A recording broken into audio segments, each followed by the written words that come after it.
Consultoria FNP eleva a previsão de safra de soja do Brasil para recorde de 122 milhões de toneladas.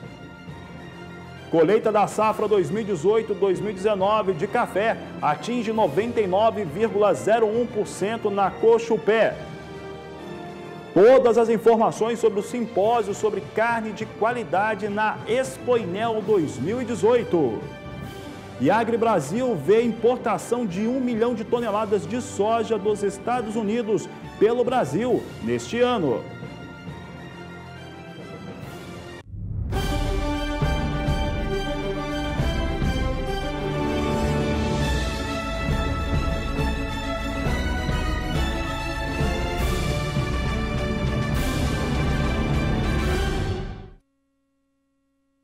Boa tarde para você que está acompanhando a programação do Canal do Boi. Está no ar mais uma edição do Agricultura BR, trazendo para você mais destaques do agronegócio nacional. Boa tarde, Fabiano. Boa tarde, Carla. Boa tarde a todos que nos acompanham em todas as partes do país. Vamos trazer aqui assuntos que são importantes para o setor, para o agronegócio brasileiro, que é aquilo que nós falamos sempre. E eu vou aproveitar para começar o programa com ele, João Pedro Couto Dias. João Pedro, obrigado por estar aqui conosco mais uma vez. Uma ótima tarde para você. Obrigado aos senhores e às senhoras que estão assistindo também. Tá certo, João Pedro. E hoje nós vamos falar sobre um assunto que é o seguinte, é o Brasil importar soja dos Estados Unidos principalmente. O Brasil está com uma expectativa, nós vamos falar sobre esse assunto agora, de exportar até 80 milhões de toneladas de soja. Próximo a isso, já estaria comprometido 73 milhões e 500 mil toneladas. E, João Pedro, para a gente falar desse assunto, nós vamos convidar também um grande amigo nosso para participar do programa, já está aqui conosco, Walter Pulga Júnior está aqui na nossa participação. Pulga, uma ótima tarde para você. E, Pulga, essa empresa de consultoria, a AgriBrasil, ela divulga esses dados, né? Vamos começar falando com Pulga, João Pedro.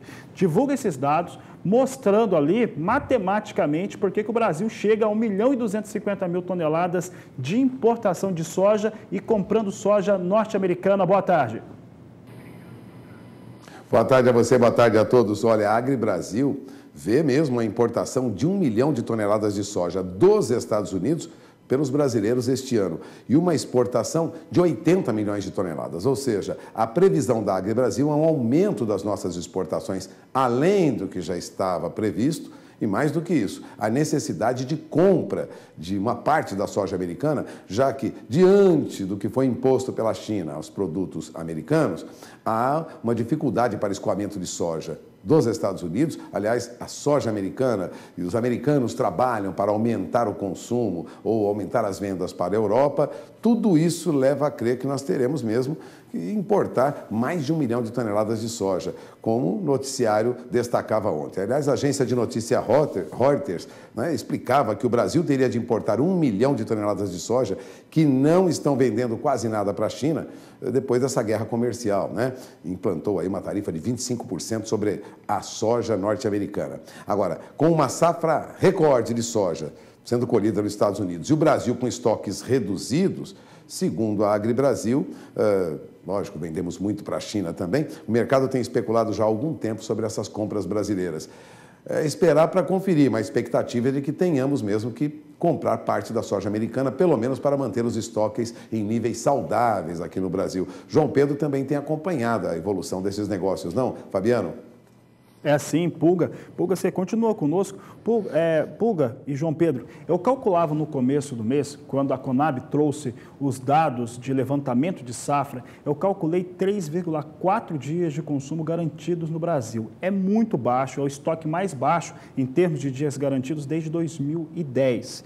Quando nós vemos esse cenário sendo desenhado aqui, de uma exportação mais forte, importar, inclusive dos Estados Unidos, é uma situação normal, previsível para esse cenário internacional diferente, João Pedro? Olha, Fabiano, acontece o seguinte, você teve uma distorção no mercado com a questão da guerra comercial China e Estados Unidos. A hora que eles tarifaram com 25%, o que aconteceu? Você provocou uma queda de preço lá em Chicago, para poder compensar parcialmente essa tarifação que tem lá.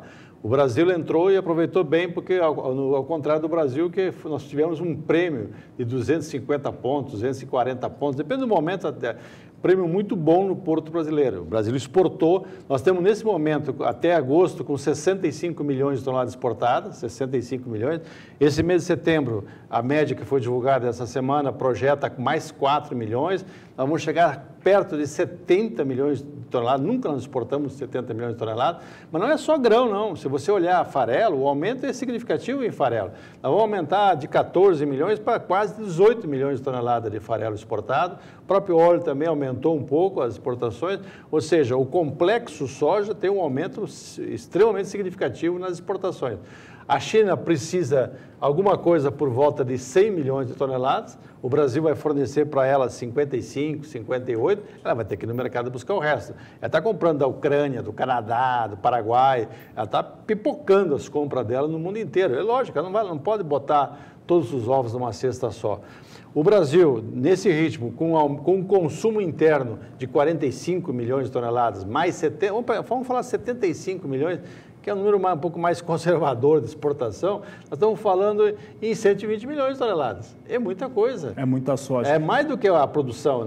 E o estoque de passagem, normalmente no Brasil, é baixo. Nós não entramos com um estoque de passagem com um carry-over muito alto. E o que vai acontecer agora? Já está se plantando soja, Mato Grosso do Sul, Paraná, ou seja, há uma expectativa dessa soja entrar no mercado na primeira quinzena de janeiro, já começar a ter oferta. Mas acontece que você tem muita fábrica que fica perto do porto.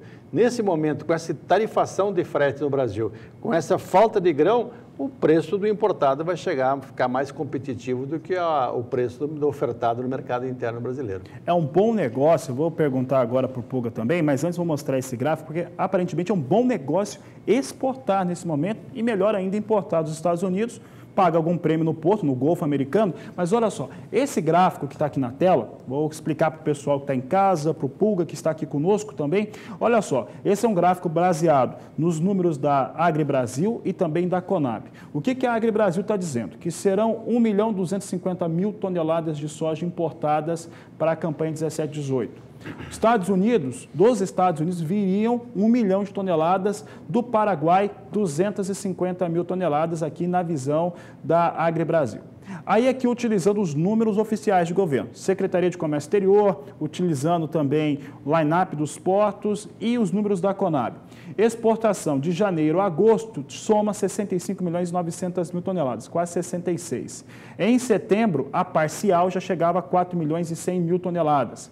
E o line-up dos portos é ter 3.600.000, isso já jogaria o Brasil para 73.500.000 toneladas neste momento, ou seja, fechando o mês de setembro, no mais tardar, primeira semana de outubro, nós já teríamos o embarque real de 73.500.000 toneladas. Vou chamar o Pulga aqui para a nossa conversa, João Pedro. Pulga, esse volume já traz um dado extremamente forte, porque aqui o pessoal da consultoria está dizendo, e algumas consultorias estão dizendo que tem força para vender mais 6, mais 7 bilhões de toneladas, e aí chega a 80 mesmo.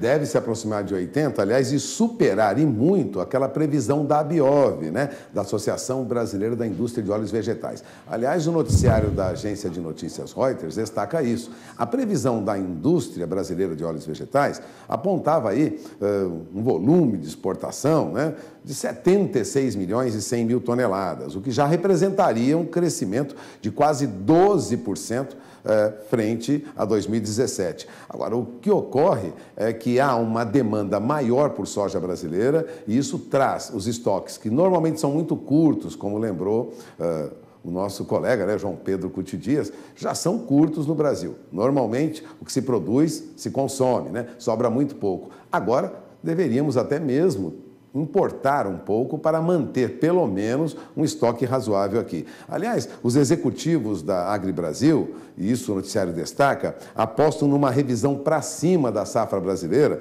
fechando aí acima de 121 milhões de toneladas. A previsão inicialmente era 119, já há agências, consultorias, prevendo até 122 milhões de toneladas. É o caso, por exemplo, da FNP Consultoria, que é ligada ao grupo Thomson, que já prevê aí produção no Brasil de 122 milhões de toneladas. Mesmo assim, com escoamento de 80 milhões de toneladas, teríamos que importar alguma coisa. Agora, a verdade seja dita, Fabiano, ainda não temos negócios realizados com soja vindo dos Estados Unidos, mas é de se esperar que isso aconteça mais cedo ou mais tarde. Quando e como isso seria feito é que são elas. O João Pedro lembrou bem, nós temos custo de frete aqui, armazenamento é diferente, trazer essa soja para o porto e depois integrar essa soja dentro do país não é tão fácil, né, com custo de frete, mas de olho na informação, porque podemos acabar este ano comprando soja no exterior. É com você, Fabiano. Tá certo, Pulga. João Pedro, nós falávamos já há alguns meses que a estimativa inicial, principalmente na passagem do primeiro para o segundo semestre, a expectativa era de um acerto comercial, uma conversa melhor entre Estados Unidos e China. Aparentemente, pelos posicionamentos, principalmente da chancelaria chinesa, começa a ficar distante por conta das atitudes do governo norte-americano. Essa situação que vemos hoje em relação à soja, principalmente com o mercado que aqui para o Canal do Boi está interessando muito, né? Nesse momento, e carne bovina também vai mexer bastante. Mas nesse momento para a soja, tende a se consolidar grandes empresas como a BASF, que é a maior empresa hoje de agronegócio do mundo, comprou a Monsanto, está dizendo que tem que investir em produção de milho nos Estados Unidos e soja na América do Sul. Tende a ter uma consolidação desse cenário que foi escrito em 2018? Fabiano, o único produto agrícola que no Brasil você vê, tendo ele em estoque, você vende e faz dinheiro em 48 horas é a soja. Então, o produtor brasileiro vai continuar na soja.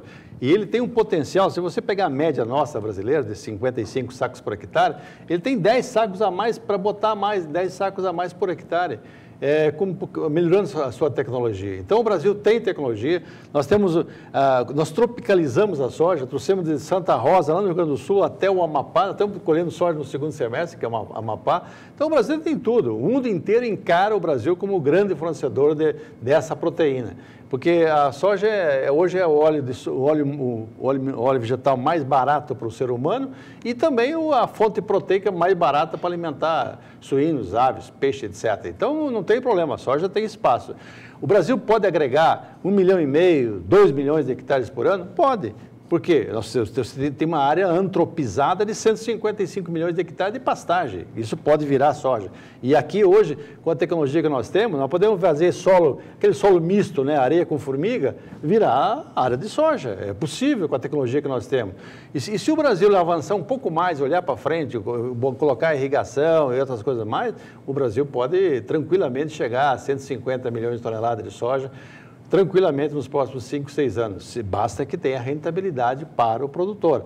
O problema do produtor nesse momento é que ele está comprando insumos a $1 de 4, 4,10 e é uma incógnita qual é o preço, qual é o câmbio que nós vamos ter o ano que vem. Qual que é o muito pouca soja amarrada, vendida, travada para o ano que vem. Porque você tem duas indefinições muito sérias. Uma é questão cambial, outra é questão de frete. Qual vai ser o frete? Essa tabela vai permanecer? A NTT vai multar os caminhões que estão transportando abaixo do custo da tabela? Há uma incógnita. As trading, então todo mundo esperando o que vai acontecer na eleição. A eleição vai clarear um pouquinho o futuro do Brasil. Esse câmbio de 4 pode chegar a 5, dependendo de quem estiver no comando do Brasil a partir de 1º de janeiro. E pode vir para 13,70, para 13,80. Ou seja, nós estamos vivendo um mar de incerteza. Mas como a soja é um produto que o produtor rural sempre se deu bem, ele vai de novo entrar firme na soja e vai plantar. A previsão do Brasil no ano que vem, podemos chegar a 122, 123 milhões de toneladas. Tá certo, João Pedro. João Pedro, essa conversa vai continuar por vários programas aqui. Agradeço a sua participação aqui no Agricultura BR. Daqui a pouco o Pulga também volta na participação. Obrigado, João Pedro. Uma boa tarde para você. E olha, só para lembrar, né? É terrível no Brasil quando você depende de uma situação e essa situação ela está numa dependência de uma decisão política no país, porque elas normalmente são confusas. Durante os próximos programas, o Pulga já falava durante essa semana, essa questão dos recursos financeiros e as linhas de crédito que vão ser disponibilizadas para a produção, financiamento agrícola, estão em debate. O Banco Central quer reduzir os recursos financeiros com taxa de juros mais baixas. Então, é um assunto principalmente relacionado à soja que ainda vamos falar muito ainda durante as próximas semanas.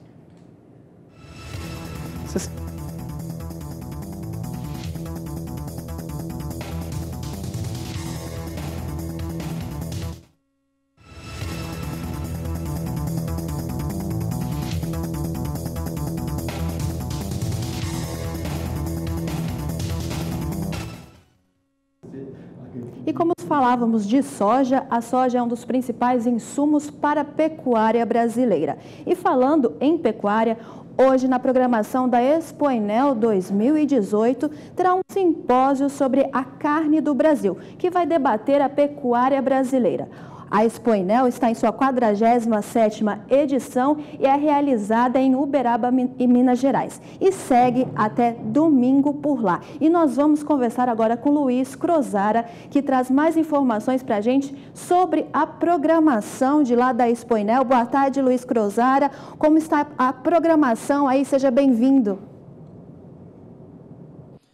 Olá, Carla, muito boa tarde. Daqui no sol causticante aqui do Triângulo Mineiro, eu posso ter uma ponta de inveja da sua situação aí. Eu olho, parece que você está no ar-condicionado, tranquila, mas estamos todos a serviço dessa causa chamada pecuária, dessa causa chamada agronegócio.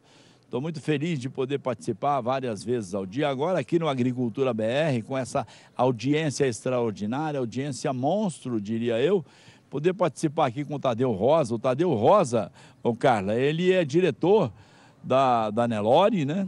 Ele é do Espírito Santo e ele também é distribuidor Matsuda. E está participando aqui do simpósio, né? Nelore, a carne do Brasil. Começou às 8, desculpa, Tadeu, te arranquei lá de dentro agora, né, para vir falar aqui. O simpósio é sucesso? Boa tarde a todos. Crozara, sucesso, em torno de 300 pessoas. As palestras na parte da manhã foram excelentes. Está ocorrendo agora uma mesa redonda, um debate técnico. A gente só está ouvindo elogios, né? E é mais um evento para parabenizar, coroar, né, a Expo Enel, né? Então o simpósio está sendo 100%. E a Matsuda com uma parceria fechada, né, com a Associação Brasileira dos Criadores de Nelore. O presidente Nabi está empolgadíssimo. Com certeza, é uma parceria que veio para somar. A Matsuda tem uma equipe técnica muito forte, então a gente vai assessorar e trabalhar junto com a CNB em todos os eventos para multiplicar essa valorização que o doutor Nabi está fazendo, que é a carne, Nelore, a carne do Brasil. E a Matsuda, Tadeu, com uma presença grande também, que vocês têm uma parceria com a Nelore, mas também outras raças, todas elas, muito na linha de atendimento da Matsuda, né? Com certeza, Crozara. O nosso portfólio atende aí todos os pecuaristas, de uma cabeça até 200 mil cabeças. A gente trabalha com todas as raças e todas elas tendo resultados esplendorosos, né? E a Matsuda está aí, sempre ao lado do produtor, mostrando inovação, tecnologia, sementes de altíssima qualidade, variedades protegidas, um banco genético fantástico a Matsuda oferece para o produtor. Então isso tudo só vem mostrar a força da Matsuda, que nos últimos 10 anos foi a empresa que mais cresceu, né, Crozara? Então, você sabe que eu sou de origem italiana, né? Crozara é italiano, né? Da Calábria. E eu tenho um emocional elevado. Eu, com o ser humano, eu sou totalmente emocional. Por exemplo, eu tenho uma amizade com o Jorge Matsuda há muitos anos, né? É uma amizade sincera, de conversar, tranquilamente. E eu estou, nesse momento, bastante com esse emocional elevado, porque acabei de ter uma longa conversa com o Nabi, que é outra pessoa que eleva o emocional de cada um. Ele é presidente da Nelore hoje, foi durante 4 mandatos presidente lá da Capixaba, né? Sim. E agora está o primeiro mandato como presidente da Nelore Brasil, e é um cardiologista, um médico extraordinário. E outra relação que eu te falei, que eu acabei, quando a gente entrou no ar, até entrei um pouquinho atrasado por isso, estava conversando com o Jorge Matsuda, né? E fiquei feliz de poder com o Jorge e tal. Falei, Jorge, dá um tempinho aí que eu vou fazer uma participação com a Carla aqui, né? No Agricultura BR e volto a falar com você. Ele falou, Kurosawa, volte a falar comigo. Então eu vou ligar para o Jorge agora, né? A quem nós mandamos um abraço, está assistindo a programação o dia todo. E sempre linkado, comandando tudo. Esse Jorge Matsuda, eu vou falar. Ô Jorge, se tivéssemos 10 Jorge Matsuda no Brasil, o país era outro. Estou errado, Tadeu, ou estou exagerando? Não, você está sendo humilde, eu acho, porque a pujança do Jorge é impressionante. Ele contagia onde ele está com a equipe, com a gente, no campo. É contagiante a animação dele. Então, quando juntou 2 lideranças fortes, que é o Dr. Nabi, Lauer, né? E Jorge Matsuda, aí não tem para ninguém, né? É só alegria, é só inovação, é só crescimento. Então, o Jorge realmente é uma pessoa diferenciada. Então, 10 seria... O Brasil seria a potência mundial. Pois é, a gente vivendo, viu, Matsuda, viu, Jorge Matsuda, a gente vivendo nesse momento de chegada das eleições no Brasil para deputado, para governadores, para presidente, é um momento de muita reflexão, é um momento da gente parar um pouco, pensar bem sério naquilo que vai fazer no dia 7, naquilo que vai fazer na sequência, havendo o segundo turno.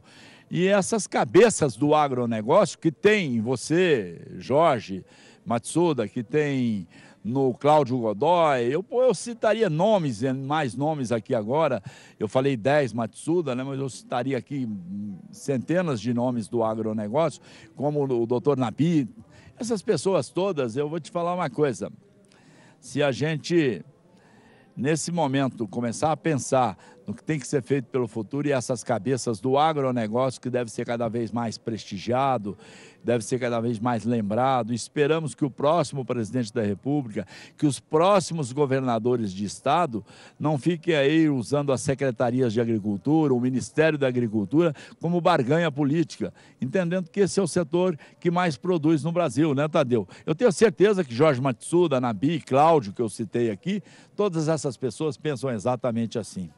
Com certeza, né, Crozara? São pessoas que respiram o agronegócio, investem e trabalham em prol da pecuária. Mas não é só a pecuária de um setor, eles investem na pecuária nacional. Para fazer o quê? Mostrar que o Brasil é essa potência, esse celeiro que a gente vem escutando há anos. Isso deve a essas pessoas, essas lideranças que fazem porque gostam, não tem, assim, motivação diferenciada nenhuma, a não ser que fazer do Brasil uma potência. Continua lá em Uberaba, Minas Gerais, a 40ª edição da Expo Inel, que continua lá movimentando a pecuária brasileira. E o Crozara estava falando ali com o Tadeu sobre a Matsuda que completa 70 anos, e nós queremos aqui, do Agricultura BR, convidar o Jorge Matsuda para participar aqui com a gente, né, Fabiano? Exatamente, está completando 70 anos a Matsuda, é o mais tradicional parceiro do Canal do Boi, do Sistema Brasileiro do Agronegócio. Então, eu sou o Jorge Matsuda, o Crozara já falou que está acompanhando, queremos saber quando que o senhor vai participar aqui do Agricultura BR. E o Agricultura BR vai para um rápido intervalo comercial, mas no programa de hoje você ainda vai ver que o plantio de milho no Paraná já segue em 58%. E daqui a pouco voltamos a falar de soja, porque vamos falar sobre a FNP, que prevê 122 milhões de toneladas de produção para a campanha 2018-2019. E você pode participar aqui com a gente enviando sua foto, pergunta ou vídeo da sua produção pelo nosso WhatsApp, que é o 67996562266. Voltamos já.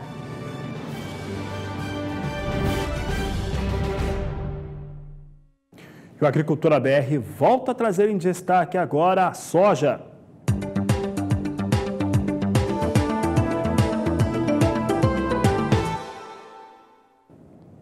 E agora eu falo sobre um grande destaque que tivemos na terceira edição do Agricultura BR desta última terça-feira. É porque os números da FNP foram apresentados, essa importante empresa de consultoria do Grupo Informa, que trouxe a seguinte situação.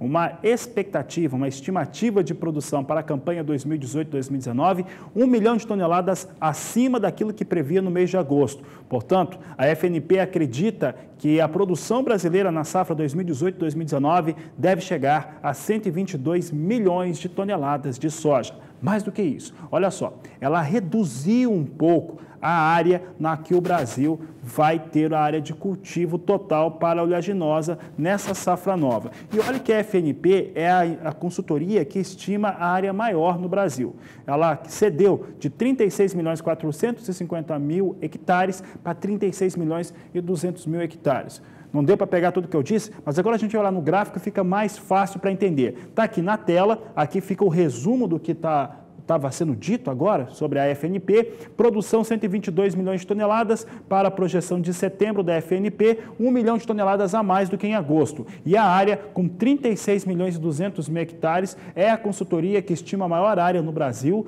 Ela reduz pouco mais de 200 mil hectares entre agosto e setembro. Mesmo assim, mantém uma área acima de 36 milhões de hectares na campanha 18-19. E o Departamento de Economia Rural do Paraná, o DERAL, trouxe dados do plantio de soja no Paraná nesta terça-feira e mostra que a semeadura já avança próximo dos 20%. Vamos ver na tela os dados que o DERAL trouxe sobre o plantio, o andamento do plantio de soja no Paraná. O DERAL informou nesta terça-feira que o plantio de soja no Paraná atingiu 18% da área total, estimada em 5.450.000 hectares. As chuvas no começo de setembro permitiram que a safra de soja de 2018-2019 no Paraná tivesse o início mais precoce das atividades de semeadura em pelo menos 5 anos. Na mesma época do ano passado, quando a seca atrapalhou as atividades, produtores paranaenses tinham semeado apenas 2% da área. E olha, esse é o momento, né, naquele que você está preparando o cultivo ou já está com as máquinas nas áreas de plantação, que o pessoal olha muito para cima, está esperando chuva, expectativa, é importante chover bem antes, ter a chuva agrícola antes, depois ter uma outra chuva para garantir germinação. Então, são situações muito importantes, principalmente no Centro-Oeste, onde está concentrada a maior parte da produção brasileira de soja. E é por isso que eu vou perguntar para ela, Juliana Rezende, que faz a sua primeira participação de hoje aqui na Agricultura BR. Olá, Juliana. Olha só, produtor, aquela pergunta padrão, né? O pessoal, nesse momento, quer saber se chove ou se não chove. Juliana Rezende, agora especificamente para o Centro-Oeste. Boa tarde, seja bem-vinda. Olá, muito boa tarde, Fabiano. É um prazer estar com você mais uma vez. Olha, no Centro-Oeste, a chuva que vem acontecendo vem aumentando aos poucos os índices de umidade do solo na região. Agora, os índices de umidade do solo ainda ficam um pouquinho mais baixos entre Mato Grosso e Goiás, principalmente, que é onde as chuvas vêm acontecendo com menor intensidade. No Mato Grosso do Sul, as chuvas já aconteceram de forma mais expressiva, é por isso que os índices de umidade do solo seguem mais elevados na região, passando até de 80% em pontos do sul do estado sul-mato-grossense. Agora, nos próximos dias, tem mais previsão de chuva, só que as instabilidades elas não vão ser tão intensas, principalmente entre pontos do Mato Grosso e de Goiás, onde a chuva ainda acontece de forma bastante irregular. Em alguns momentos, essa chuva é bem fraca e, por isso, ainda não deve conseguir aumentar os índices de umidade do solo de forma mais expressiva para os produtores de soja na região. Onde a chuva é mais abrangente e persistente é no Mato Grosso do Sul, onde as condições de umidade do solo já estão elevadas. Essa chuva, que ainda deve seguir mantendo esses índices de umidade do solo ainda em condições mais elevadas, segue favorecendo grande parte dos produtores de soja que até já plantaram grande parte das lavouras da região. A partir da próxima semana, a chuva perde um pouco mais de intensidade. Entre os dias 2 e 6 de outubro, as pancadas de chuva no Mato Grosso do Sul perdem um pouco mais de força. A chuva que acontecer é bem pontual, de fraca intensidade de forma geral. É até o tempo seco que deve voltar a predominar neste período. Já em áreas do Mato Grosso de Goiás, tem previsão de chuva mais uma vez, mas ainda são pancadas de fraca intensidade. Até pelo menos o dia 11 de outubro, a chuva que acontecer na maior parte da região Centro-Oeste ainda não deve ser de grande volume de água. Então, para o estado do Mato Grosso do Sul, o cenário vai seguir mais otimista. Apesar de a gente ter aí um período de tempo mais seco ainda nesses próximos períodos, isso não deve trazer grandes transtornos, porque os índices de umidade do solo já estão elevados. Agora, entre áreas do Mato Grosso e do estado de Goiás, a expectativa ainda é de chuvas mais fracas. Essa chuva até ganha intensidade por um curto período de tempo, mas ainda não deve ser o suficiente para reverter totalmente os índices de umidade do solo. Então, para os produtores de soja do estado do Mato Grosso, que até já começaram as atividades de plantio, as chuvas ainda devem seguir bastante irregulares, principalmente Mato Grosso e Goiás, ainda ao longo dos próximos períodos e até pelo menos a primeira quinzena do mês de outubro. Regularidade nas chuvas mesmo, na maior parte da região Centro-Oeste, somente a partir da segunda quinzena do mês de outubro. Até lá, as pancadas devem acontecer por alguns momentos, perdem intensidade e a gente volta a ter ainda alguns dias de tempo mais seco na região, e a chuva que acontecer ainda não deve garantir reverter de forma bastante expressiva grande parte dessa situação de déficit hídrico no solo em pontos do Mato Grosso e também do estado de Goiás. Daqui a pouco eu volto com mais previsão do tempo. Tá certo, Juliana, obrigado pela participação. Daqui a pouco mais destaques a respeito deste tema que é fundamental na produção agrícola do país. Fala agora sobre soja, mas soja nos Estados Unidos, porque os norte-americanos voltaram a confirmar vendas avulsas para, agora, destino declarado, né? O que está sendo mais comum é destino não declarado. Mas dessa vez foi declarado sim, foi o México que comprou soja americana, está aqui na tela comigo, você acompanha aqui campanha 18-19, volume de 650.387 toneladas, destino é o México, de acordo com o Departamento de Agricultura norte-americana, exportadores privados fizeram o relato dessas vendas. E continuo falando sobre soja nos Estados Unidos, porque você acompanha comigo agora como é que vem os negócios com soja em Chicago. Então, acompanhamento do mercado internacional, soja vai subindo próximo a 1%, 0,8% de alta, 0,7% de alta neste momento nas posições de mais curto prazo. Novembro vem a $8,53 o bushel. Janeiro, $8,66 mais 6. Março, $8,79 mais 4. E maio, $8,92 mais 4 por bushel. Hoje vem com movimentação de alta para a soja na Bolsa de Chicago, movimento que era esperado para esta quarta-feira. E trazemos agora os valores que estão operando o dólar no comércio brasileiro. O dólar que vem nesta quarta-feira caindo no mercado financeiro. Isso por causa das pesquisas, as novas pesquisas de intenção eleitoral que colocam o candidato Jair Bolsonaro na frente das pesquisas. Vamos ver então como a moeda norte-americana se movimenta neste momento no mercado financeiro brasileiro. A variação está negativa em 0,98%, queda próxima de 1% aí, sendo negociado o dólar a R$ 4,04 mais 8.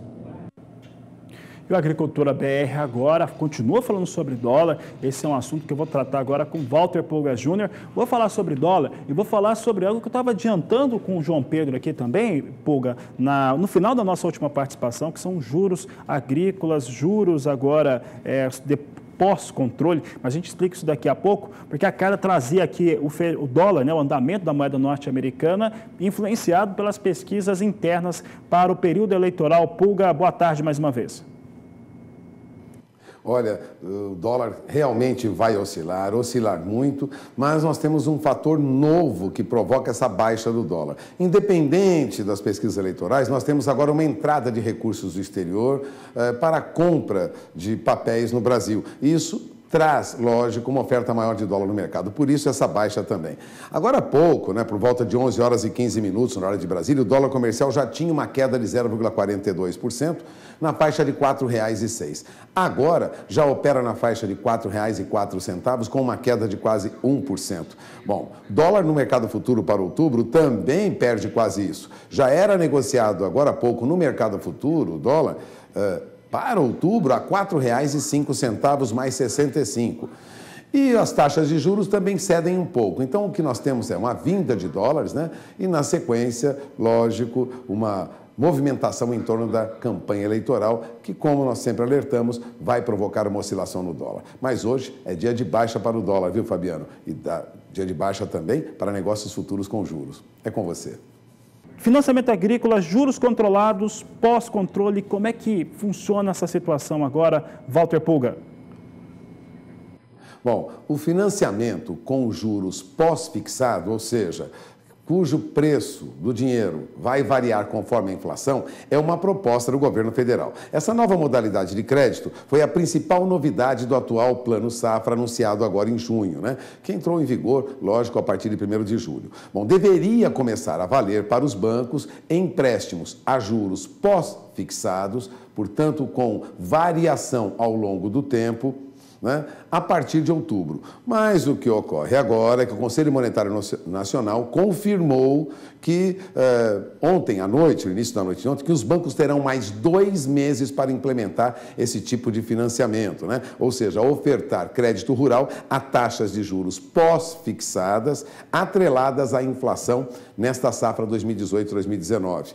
Resumindo, essa proposta visa evitar com que o governo tenha gastos com financiamento para o agronegócio. É uma proposta do governo diante da escassez de recursos. Retira do financiamento dado ao agronegócio não só reduz aquelas taxas controladas, como nós falamos recentemente aqui na Agricultura BR, mas agora quer passar para o mercado taxas de juro variável. E, lógico, essa demanda não chegou do produtor para os bancos. Os bancos adiam a implementação desse financiamento com juro pós-fixado, porque não há demanda de produtor.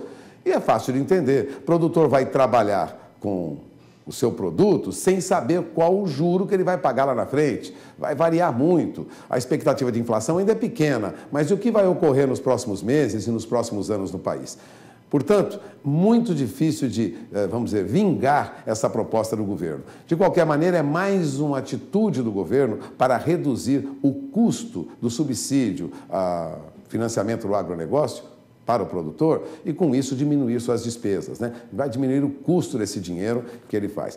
Juros controlados deve reduzir a oferta de dinheiro. E agora querem passar para o mercado, não só as LCAs, CDCAs, né? Querem que o mercado financeiro faça o financiamento do agronegócio. Mais do que isso, querem que o produtor pague juro pós-fixado.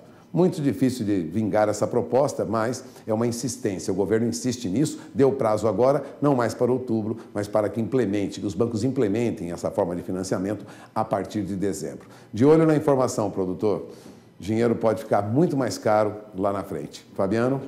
Pulga, só para encerrar essa informação desses juros pós-fixados. Primeiro, tabelamento de frete. Depois, todas as situações que estão sendo criadas aqui por conta da insegurança em relação à moeda norte-americana, principalmente para o ano que vem. E agora, juros mais caros. A situação vai ficando cada vez mais complicada. Pulga, obrigado pela participação. Pulga volta na terceira edição do Agricultura BR, vai trazer outros destaques. Enquanto isso, a gente já fala do que vai acontecer no próximo bloco, né, Carla? Porque daqui a pouco nós vamos falar sobre como anda o plantio da primeira safra de milho lá no estado do Paraná, que já atinge mais de 50%. E no programa de hoje também vamos trazer os destaques para o café que a colheita da safra 2018-2019 da Cochupé já avança 99%. E olha, você pode participar do programa conosco, manda foto ou vídeo aí da sua produção no nosso WhatsApp. O número é 67996562266. Fique agora com o Momento Fosfosal, voltamos já. Com Fosfosal, o meu gado melhorou, o meu lucro aumentou e a vida sossegou. Bem-vindo à segunda temporada do Momento Fosfosal, o multimineral injetável que estimula o seu rebanho nos momentos de desafio da sua propriedade. E para essa temporada, preparamos para você uma série de depoimentos de pecuaristas por todo o Brasil que usaram e comprovaram a eficácia de Fosfosal, aumentando a lucratividade da fazenda. Acompanhe no vídeo.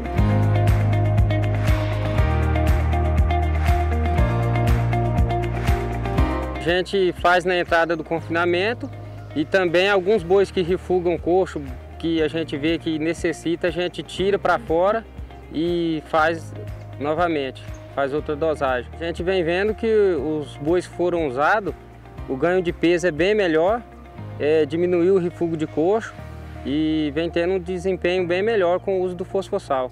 Entrada de animais em confinamento e adaptação de coxo. Esse era o desafio dessa propriedade. Bruno, explica pra gente qual o estresse gerado nessa situação e de que maneira a Fosfosal resolveu o problema nessa propriedade. O Fosfosal é um multimineral injetável e ele ajuda muitos animais nessa adaptação de coxo. Então os animais eles chegam na fazenda com uma dieta completamente diferente, então ele tem que passar por esse processo de adaptação. O Fosfosal ele repõe os minerais nesse momento crítico de adaptação, que é o início da entrada dos animais, ajudando na performance do animal por todo o período de confinamento. Então animais com Fosfosal acabam entregando mais peso no final.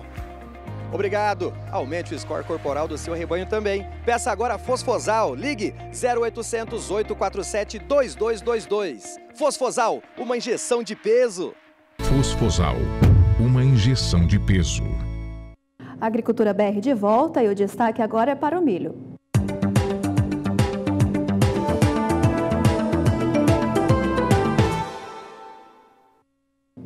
E o Departamento de Economia Rural do Paraná, o DERAL, trouxe nesta terça-feira dados sobre o plantio de milho primeira safra 2018-2019 no estado e mostra que o plantio já avança quase 60%. Vamos ver os dados que o DERAL trouxe em tela sobre o andamento do plantio de milho primeira safra no Paraná.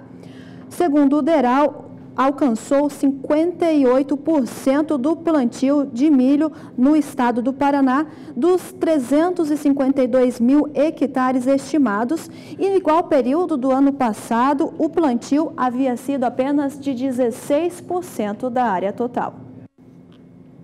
E falamos ainda de milho porque temos o milho safra verão ou milho de primeira safra que também está em período de cultivo. Isso acontece no centro-sul do país e é por isso que nós vamos falar agora mais uma vez com a Juliana Rezende e ela nos fala um pouco sobre como é que vem o desenvolvimento climático para esse cultivo. Juliana, como é que está a previsão do tempo no centro-sul do Brasil?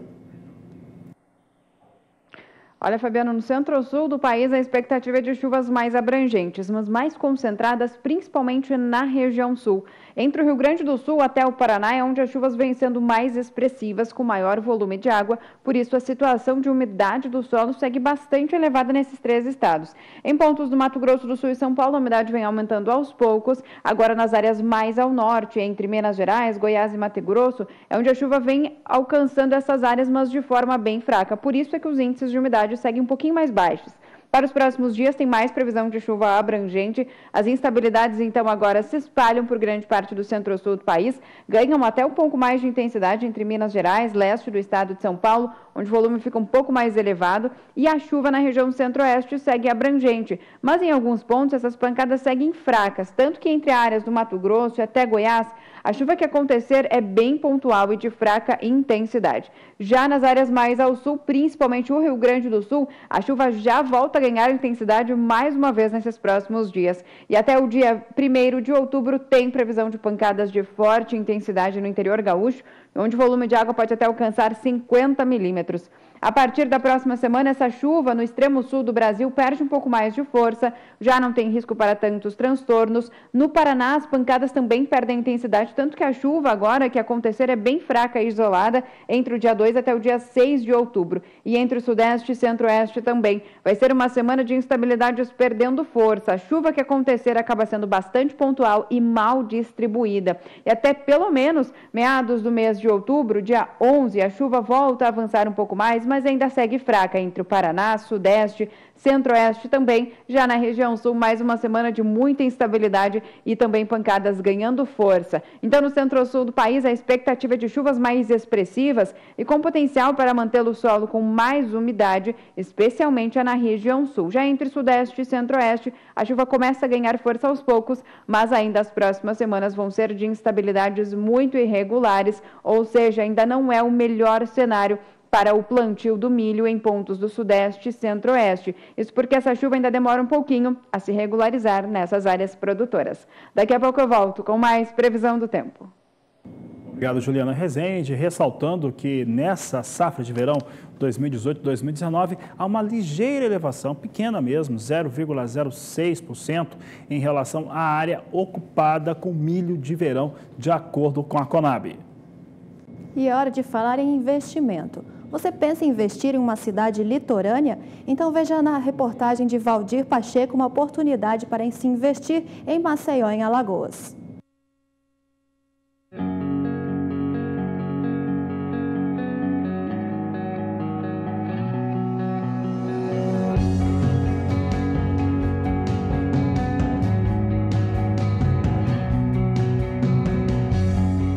Maceió possui uma das partes mais belas do litoral nordestino.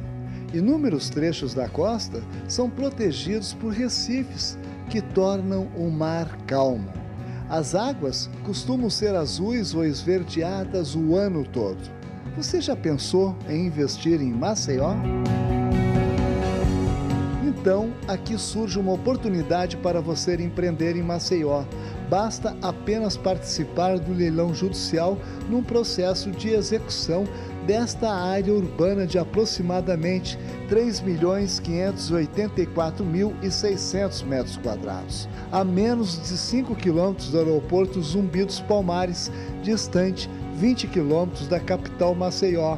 A área que será leiloada está no complexo da usina Utinga, na rodovia AL-404, a 2 quilômetros da BR-104, que liga ao aeroporto. A segunda praça será realizada no dia 4 de outubro de 2018, às 8 horas da manhã, horário de Brasília. A segunda praça haverá um desconto de 50%. O imóvel sairá por R$ 10 o metro quadrado. Então, aqui está uma oportunidade para você investir em Maceió, com toda a garantia jurídica e o mais interessante, esta área está livre de quaisquer ônus. Se você quiser mais informações, tirar dúvidas relativas ao edital ou agendar uma visita para conhecer o local, é só entrar em contato diretamente pelo telefone 0 operadora 11 4950-9660 ou pelo endereço eletrônico que aparece na sua tela.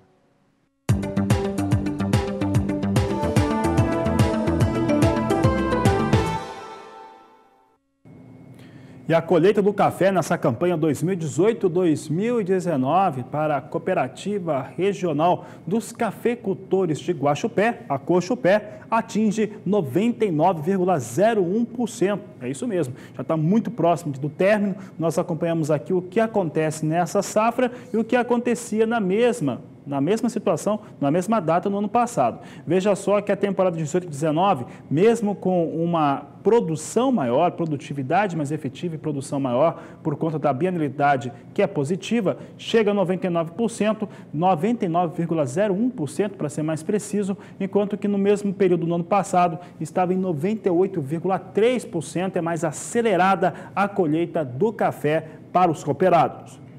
E vamos ver agora por regiões onde estão sendo colhidas a safra 2018-2019 do café na tela para vocês dos dados da Coxupé.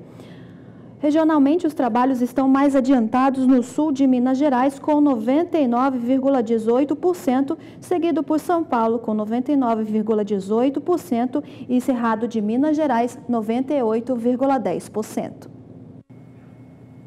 O assunto segue sendo café agora, porque falamos a respeito das negociações do café arábica na Bolsa de Nova York. O dólar oscila no Brasil, seja por questões externas ou internas, e isso mexe com os valores negociados lá. Aí depende de como vem a circunstância, dólar sobe, tem pressão dos operadores de mercado, acaba cedendo o valor do café em libra-peso na Bolsa de Nova York. Mas vamos acompanhar agora o que está acontecendo, porque tem alguma recuperação, mas nada que mude muito o cenário. Posição de dezembro é de mais curto prazo, negociada abaixo de $1 a libra-peso, 98 centes de dólar mais 45 a libra-peso. Março vem a $1, 1 cente mais 80 por libra-peso. Maio, $1, 4 centes nesse contrato, mais 30 por libra-peso, e julho negociado a $1, 6 centes mais 70 por libra-peso. Cenário continua muito complicado em relação aos preços internacionais do café arábica.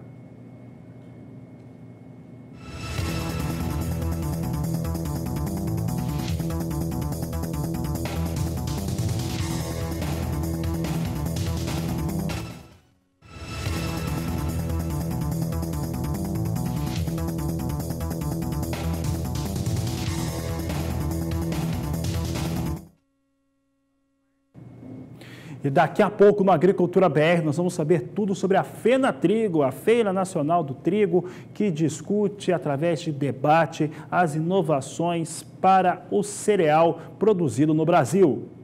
E ainda hoje temos a participação de você, telespectador, aqui no quadro Agricultura BR Responde, que você também pode participar pelo nosso WhatsApp, que é o 67996562266. Nós voltamos já. A Agricultura BR de volta, e o destaque agora é para o trigo.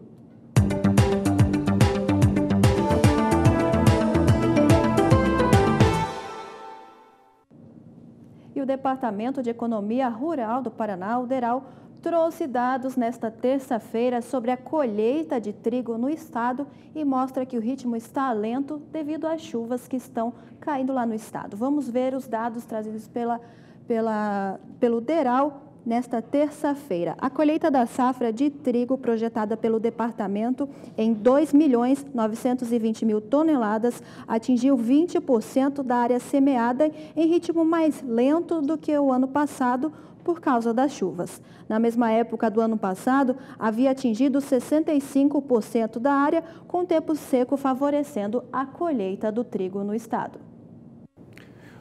Vamos saber então como é que está a situação climática para o cultivo de soja, milho e trigo no Paraná. Quem responde é Juliana Rezende, que está aqui conosco. Como é que fica a previsão do tempo para os produtores paranaenses, Juliana? Olha, Fabiano, nos últimos dias tivemos bons episódios de chuva no estado do Paraná, tanto que os acumulados foram mais elevados na última semana em pontos do oeste até o norte. Então, o acumulado de chuva registrado variou de 50 a 70 milímetros em áreas produtoras do norte até o oeste do estado do Paraná. Isso acabou atrapalhando um pouco o andamento das atividades no campo. De forma geral, essa chuva toda ainda mantém o solo com mais umidade na região e ainda garante bom desenvolvimento para as lavouras recém-plantadas. No decorrer dos próximos dias, a chuva ainda vai seguir persistindo no Paraná. Até o dia 1º de outubro, as pancadas de chuva ainda persistem nas principais áreas produtoras do Paraná, mas ainda vai ser uma chuva não muito intensa. A chuva perde um pouquinho de intensidade. O volume varia de 5 a 15 milímetros. A partir da próxima semana, tem previsão ainda de mais uma semana com muita instabilidade, só que a chuva que acontecer em pontos do oeste até o norte, também no centro do estado, ainda são pancadas bem fracas e irregulares, e no norte nem tem previsão de chuva ainda. Já a partir do terceiro e último período, entre os dias 7 e 11 de outubro, a chuva ganha mais intensidade em todo o sul do estado, nas áreas mais ao norte, onde a chuva ainda vai persistir, mas de forma mais fraca. Então, durante as próximas semanas, tem previsão de mais chuva no estado do Paraná, só que não vai ser uma chuva tão volumosa. A expectativa é de que essa chuva não atrapalhe o andamento das atividades no campo, mas, por outro lado, ainda consiga manter o solo com mais umidade e beneficie as lavouras que já foram recém-plantadas no estado do Paraná. Daqui a pouco eu volto com mais previsão do tempo. Tá certo, Juliana. Obrigado pela participação, falando um pouco aí a respeito da situação que fica climática para o produtor paranaense. Está sendo realizada em Cruz Alta, no noroeste do Rio Grande do Sul, a Feira Nacional do Trigo. A feira que é tradicional no estado e traz pela primeira vez uma versão técnica. E a repórter Annelise Nicolodi traz mais informações. Cruz Alta, no Rio Grande do Sul, que já foi a capital nacional do trigo, realiza há mais de uma década a Feira Nacional do Trigo. Mas nesse ano em especial, com uma roupagem totalmente nova, trazendo assuntos técnicos para a discussão. Eu vou conversar com o professor Maurício Pazini, porque a Universidade de Cruz Alta tem um papel fundamental nessa nova Fenatrigo, digamos assim, professor. Bem, é muito pelo fato do conhecimento técnico. Então, o grande desafio nosso é levar o conhecimento que é feito na universidade para o público. E a Fenatrigo, ela vem, com essa nova temática, ela vem muito a se inserir perfeitamente nesse processo, ou seja, ela traz junto com ela todo o público que ela costuma trazer nos eventos e a universidade, por ser uma produtora de conhecimento, ela leva o seu conhecimento e aí dá o casamento perfeito que a gente buscou nessa primeira Fenatrigo Tech. Aliás, o técnico gerado na universidade, junto com toda a estrutura que a Fenatrigo leva ao longo desses diversos anos que ela é realizada. Esse ano trazendo um tema bastante importante, que é o inverno que dá certo. É possível mostrar para o produtor rural, né, que está lá na ponta, né, que realmente o inverno, as culturas de inverno podem dar certo e ser rentáveis? Como é que vocês vão estar mostrando isso durante a Fenatrigo Tech? Esse é o nosso grande desafio, porque o inverno hoje no Rio Grande do Sul, ele não é tido como uma fonte de renda principal. E a gente sabe que por muitos anos ele não vai ser fonte de renda principal. Contudo, cabe a nós, como uma universidade, tentar estimular para que o inverno ele tenha maior rentabilidade. De que forma a gente vai fazer isso? A gente está buscando esse primeiro ano temáticas, ou seja, a temática do trigo, voltar novamente o trigo, embora a nossa área ela tenha decaído ao longo desses anos, mas a gente sabe que o trigo ele é uma fonte de energia estratégica para o Brasil, principalmente como uma fonte de alimentação importante para toda a população brasileira. Então a gente tem essa preocupação. Então o trigo é uma das nossas temáticas, a canola é uma das nossas temáticas. Outra temática é o inverno para a conservação de solos, que aí entra o fator do sistema de semeadura direta, cuja Cruz Alta é uma das preconizadoras em termos de Brasil, além de outros estados, então nós estamos inseridos nesse processo. Tem também a questão do inverno para a nutrição de plantas, ou seja, nutrir as plantas do inverno para colher benefícios no verão, ou seja, são diversas formas e estratégias que a gente está buscando aqui trazer as temáticas para que aquele agricultor que está aqui, ele sinta nisso um desafio para ele melhorar a sua rentabilidade. Então esse é o grande desafio nosso no inverno, não só com a questão de culturas, mas também com a questão de produção, por exemplo, de carne por metro quadrado ou por hectare. Então são temáticas que a gente está trazendo aqui, cuja toda a universidade se abraçou para que esse evento fosse possível junto com a FENATRIGO, ou seja, uma equipe de professores, de docentes dos cursos da universidade que estão envolvidos nesse processo. Eu acho que isso a comunidade ganha, a universidade ganha, a FENATRIGO ganha, aliando esse novo desafio que é tornar o inverno mais rentável. O senhor tocou num assunto bem importante, que é essa questão de aliar os cursos, né? Principalmente falando aqui, em especial, da agronomia e da veterinária. O fato de trazer esse evento técnico para dentro da universidade também é uma forma de trazer o jovem, né? Ou resgatar o jovem para continuar trabalhando no campo? Esse eu acho que é o nosso desafio. Fazer com que o nosso jovem ele permaneça. E se a gente for pegar hoje, em termos de acadêmicos, a gente está trabalhando de 60% a 70% acadêmicos, eles têm uma relação direta com o meio rural. Então, o nosso desafio é fazer com que esse jovem fique. E aí, como eu vou vender para esse jovem ficar no campo? Parte do inverno também dá certo, parte dele ganhar renda, porque assim, se ele ganhar renda no inverno e no verão, ele passa a ter maior produtividade no sistema dele produtivo, maior rentabilidade. E com maior rentabilidade, a gente acredita que ele possa ficar. Agora, se ele não ganhar dinheiro, ele não vai ficar no campo. Então, o campo ele tem que ser rentável. Estratégia tem, a gente tem inúmeros exemplos de agricultores aqui de Cruz Alta que fazem o inverno dar certo, fazem o verão dar certo, e a gente quer trazer todas essas temáticas para cá. E como universidade, eu acho que também é o nosso papel fazer com que o nosso jovem ele permaneça. Eu acho que esse é o grande desafio e a gente gera conhecimento para isso. E nossos jovens, talvez eles não vão ficar no campo, mas eles vão auxiliar outros a fazer, porque é o nosso capital humano que a gente está formando aqui. Então, esses jovens ele também tem esse papel. Maravilha. Obrigada, professor, pelas suas informações. A gente segue acompanhando a FENATRIGO Tech, que vai até sexta-feira aqui em Cruz Alta. Annelise Nicolodi, para o SBA. E você já sabe, sua participação é muito importante aqui para nós. Envie um WhatsApp para a gente com uma pergunta, foto ou vídeo da sua produção pelo nosso WhatsApp, que é o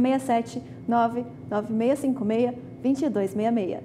Olha, e depois do intervalo, nós temos participação do público no quadro Agricultura BR Responde, que está perguntando a respeito de fatores climáticos lá no estado do Mato Grosso. É o que nós vamos ter daqui a pouco no Agricultura BR.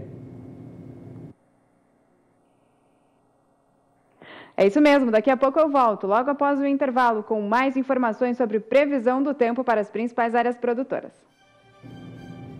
Nós voltamos já. A Agricultura BR de volta e agora destacamos a sua participação no quadro Agricultura BR Responde.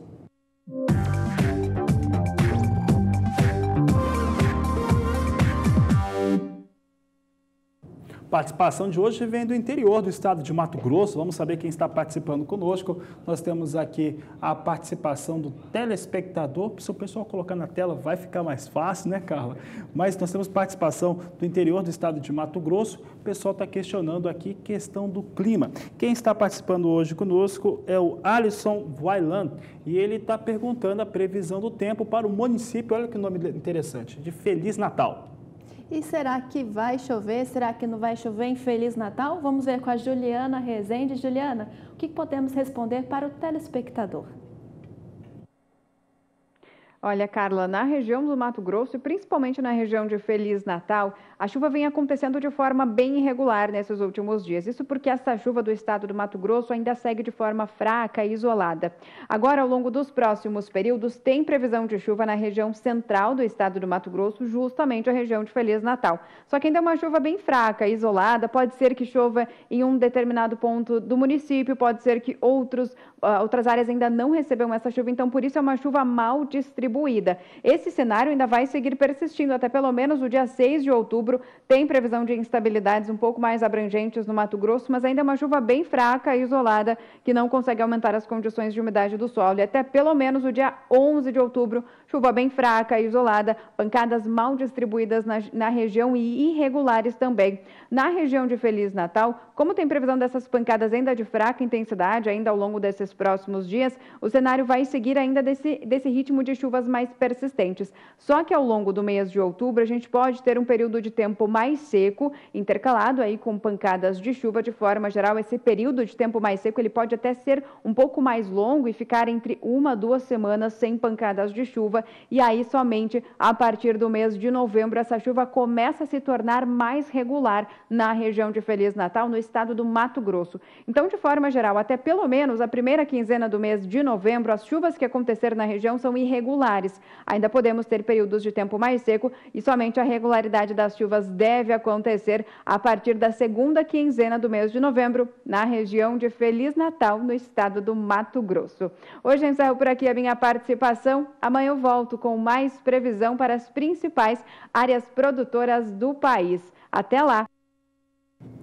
Obrigada, Juliana. Boa tarde. E um abraço aí para o Alisson e para todos os telespectadores de Feliz Natal.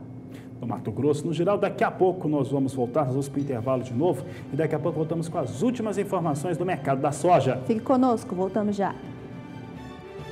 O assunto agora é o mercado internacional de soja. Você sabe que está descolado Chicago, mas acompanhamos porque a soja de Chicago acaba ajudando a dar um patamar para a definição do prêmio pago no porto no Brasil. Vamos saber como é que está a soja em Chicago agora. Soja de Chicago, que estava subindo muito próximo a 0,5%, vai reduzindo a alta, vem se aproximando da estabilidade. Posição de novembro a $8,48 o bushel, janeiro $8,62, março $8,74 mais 6 o bushel e maio $8,88 por bushel. E o dólar opera em queda nesta quarta-feira com os investidores de olho nas novas pesquisas eleitorais. Vamos ver como opera a moeda norte-americana neste momento no mercado financeiro. Uma queda de 0,98% para o dólar comercial no Brasil, sendo negociado a R$ 4,04 mais 2. E com essas informações nós vamos encerrando esta edição do Agricultura BR. Boa tarde, Fabiano. Boa tarde, Carla. Boa tarde a todos. Nós voltamos logo mais a partir das 17h20. Este é a Agricultura BR. A inteligência e a transparência do agronegócio sempre com você. Todos uma ótima tarde e até mais. Até mais.